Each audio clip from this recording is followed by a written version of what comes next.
महत्वाची बातमी हाती येतेय।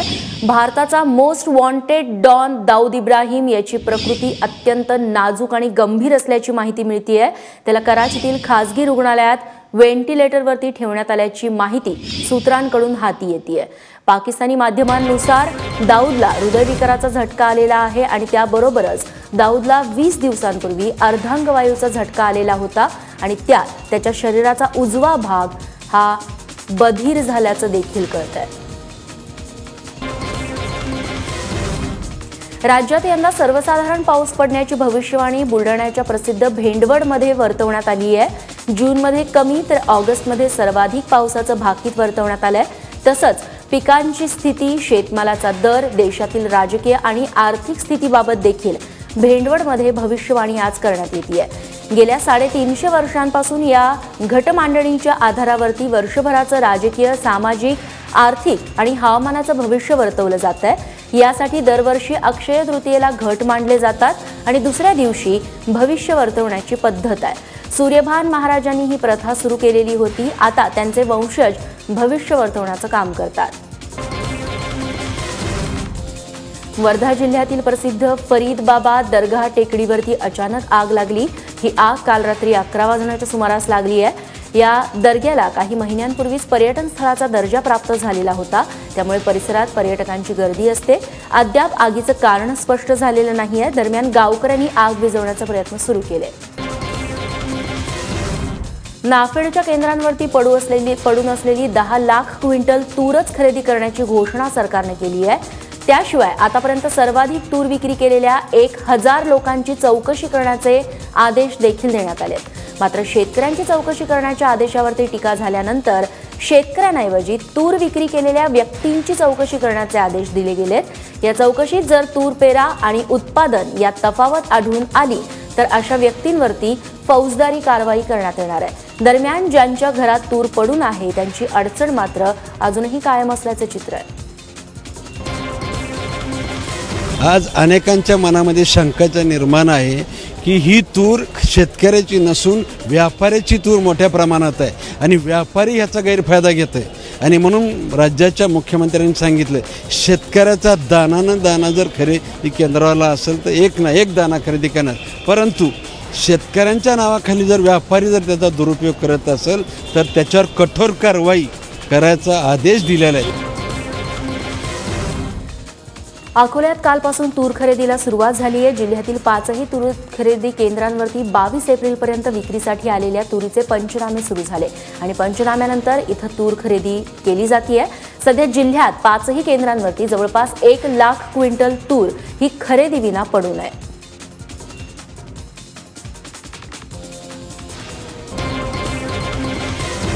डबघाईला आलेल्या जिल्हा बँका बरखास्त करून त्यांचं शिखर बँकेत विलीनीकरण करा असा सल्ला मुख्यमंत्री देवेंद्र फडणवीस यांनी दिलाय।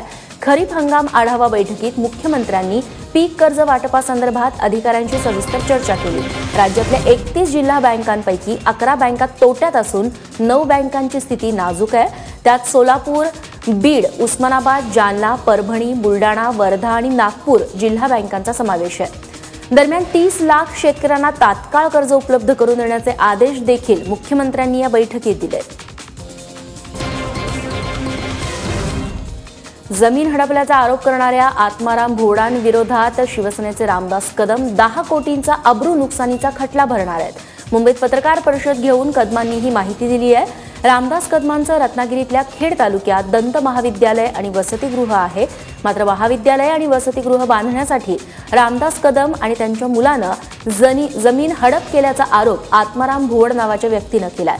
तसंच कदमांविरोधात उपोषणाला बसण्याचा इशाराही भोवडांनी दिलाय।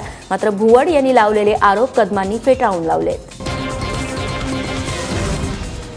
विरोधकांचा निर्लज्ज, कोडगे आणि नालायक असा उल्लेख करणं योग्य नाही। ते सुसंस्कृत महाराष्ट्राच्या मुख्यमंत्र्यांना शोभत नसल्याची टीका राष्ट्रवादी काँग्रेसचे नेते अजित पवार यांनी केली आहे। श्रीरामपुरात बारामती सहकारी बँकेच्या शाखेचं उद्घाटन अजित पवारांच्या हस्ते झालं, त्यावेळी ते बोलत होते। महत्त्वाच्या पदावर असताना चुकीचा शब्द बोलला तर त्याचं काय होतं याचा अनुभव आपण घेतलाय, त्यामुळे मुख्यमंत्र्यांनी जपून बोलण्याचा सल्ला अजित पवारांनी दिलाय। दरम्यान संघर्ष यात्रेला किंमत नसेल तर मग त्यावर टीका तरी कशाला करता असा सवालही अजित पवारांनी उपस्थित केलाय। महत्वाच्या पदावर बसल्यानंतर एखादा चुकीचा शब्द तोंडातनं गेल्यानंतर काय होतं त्याचा सर्वात जास्त अनुभव मी महाराष्ट्रामध्ये घेतलेला. तेव्हापासून मी कानाला हात लावले. राजू शेट्टी आणि सदाभाऊ खोत यांच्यातलं शीतयुद्ध कोल्हापूरकरांना पुन्हा अनुभवायला मिळालं. स्वाभिमानी शेतकरी संघटना सदाभाऊ खोत यांच्यावरती अवलंबून नसून ही शेतकऱ्यांची संघटना आहे, त्यामुळे त्यांच्या गैरहजेरीत काही फरक पडत नाही अशा शब्दात राजू शेट्टींनी आसूड ओढले. कोल्हापुरात स्वाभिमानी शेतकरी संघटनेतर्फे काल रॅली काढण्यात आली, त्यावेळी ते बोलत होते. दरम्यान सदाभाऊ खोत आणि राजू शेट्टी यांच्यातील वादावरती शेतकरी नेते रघुनाथदादा पाटील यांनी खरमरी टीका केली आहे. संघर्ष आणि संवाद यात्रा ही राजकीय नौटंकी असून राजू शेट्टी हे विदूषक असल्याची टीका रघुनाथदादा पाटलांनी केली आहे. राज्याचे जलसंपदा मंत्री गिरीश महाजन यांनी रस्त्यावरती थांबलेला ट्रक स्वतः चालवत खोळंबलेली वाहतूक मोकळी केली. जळगाव शहरातील आकाशवाणी चौकात एक ओव्हरलोडेड ट्रक उभा होता. पोलिसांनी चौकशी केली, त्यावेळी ट्रक चालक मद्यधुंद अवस्थेत आढळून आला. त्याच रस्त्यावरून महाजनांचा ताफा जात होता. वाहतूक खोळंबल्याचं बघून गिरीश महाजन स्वतः ट्रकमध्ये बसले आणि त्यांनी ट्रकला रस्त्याच्या बाजूला उभं केलं आणि काही काळ खोळंबलेली वाहतूक पुन्हा सुरळीत करण्यात आली. महात्मा बसवेश्वरांच्या जयंतीच्या निमित्तानं लातूरात वसुंधरा प्रतिष्ठाननं हुंडा विरोधी शपथ घेतली. लातूरच्या केदारनाथ स्कूलच्या प्रांगणात हा कार्यक्रम पार पडला. हुंडा देणार नाही, हुंडा घेणारही नाही अशी शपथ यावेळी उपस्थित मुलामुलींनी घेतली. एबीपी माझानं भिसे वाघोली गावात शीतल वायाच्या आत्महत्येनंतर हुंडा विरोधी परिषदेचं आयोजन केलं होतं. त्यात हुंड्यामुळे त्रस्त तरुणी आणि महिलांच्या व्यथा मांडण्यात आल्या. त्यानंतर महाराष्ट्रातून हुंड्याविरोधात जोरदार आवाज उठू लागलाय. वडिलांच्या डोक्यावर हुंड्याचा बोजा होऊ नये म्हणून लातूरमधल्या शीतल वायानं आत्महत्या केली.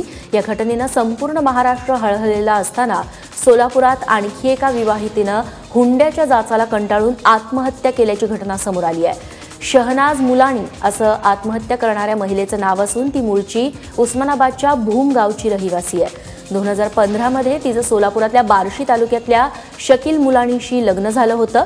मात्र गृहकर्जाचा हप्ता फेडण्यासाठी सासरच्यांनी शेहनाजकडे माहेरून पैसे आणण्याची मागणी केली. अखेर या तगाद्याला कंटाळून शेहनाजनं स्वतःला पेटवून घेतलं. 20 एप्रिलला तिचा उपचारादरम्यान मृत्यू झाला.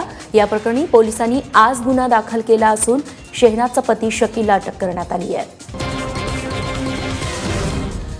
कटप्पानं बाहुबलीला का मारलं? गेलं वर्षभर लोकांची उत्सुकता ताणून ठेवणाऱ्या प्रश्नाचं उत्तर अखेर काल मिळालंय. बाहुबली 2 सिनेमा काल प्रदर्शित झालाय. नोटाबंदीच्या काळात ज्याप्रमाणे एटीएम बाहेर रांगा बघायला मिळाल्या होत्या, त्याप्रमाणे लोक बाहुबली 2 बघण्यासाठी काल थिएटर बाहेर उभे होते. बाहुबली 2चे पहिल्या दिवसाचं बुकिंग सगळीकडे हाऊसफुल झालेलं होतं. अनेक थिएटर्समध्ये 1500 रुपयांपेक्षा जास्त दरानं तिकीट विक्री झाली आहे. महाराष्ट्र देखील मुंबई, पुणे, नाशिक, नागपूर अशा सर्व शहरात या चित्रपटासाठी प्रेक्षकांच्या रांगा बघायला मिळाल्या. एकीकडे बाहुबली 2चा शो बघण्यासाठी लोक 4000 रुपये मोजायलाही तयार होते.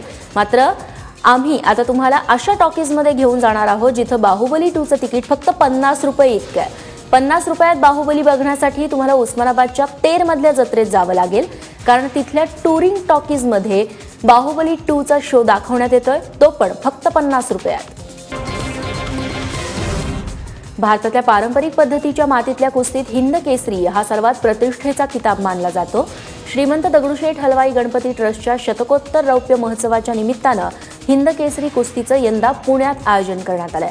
या स्पर्धेतल्या 8 वजनी गटांमध्ये मिळून सुमारे 200 पैलवान सहभागी झालेत. हिंद केसरी किताबासाठी 130 किलो वजनी गटात कुस्त्या खेळवण्यात येतील.